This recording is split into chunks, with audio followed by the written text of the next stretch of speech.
طبق قانون اساسی آمریکا، رئیس جمهور آمریکا اختیار و حق اعلام جنگ علیه هیچ کشوری رو نداره.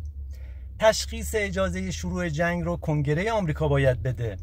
هر وقت کنگره آمریکا تصمیم گرفت که آمریکا باید به کشوری حمله کنه، اون وقت یکی از وظایف رئیس جمهور مدیریت جنگ و آغاز جنگ هستش. حالا کنگره آمریکا از کجا تصمیم میگیره؟ کنگره اگر ببینه که کشوری داره سلاح هسته‌ای تولید میکنه و برای منافع و امنیت آمریکا خطر داره، تصمیم جنگ میگیره. اون هم در صورتی که هزینه جنگ زیاد نباشه تصمیم به جنگ میگیره.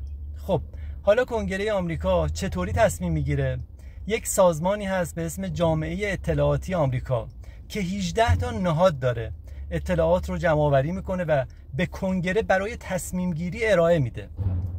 رئیس این کنگره آمریکا که یه خانومی هستش، جدیداً گزارش داده و گفته ایران به دنبال سلاح هسته‌ای نیست. هیچ شواهدی مبنی بر این که ایران بخواد به سمت سلاح هسته‌ای بره وجود نداره. کنگره هم به این نتیجه رسیدی که نباید به ایران حمله کنیم و تصویب هم کردن. برای همین حرفای ترامپ تبلیغاتیه و حرفهاش رو جدی نگیریم.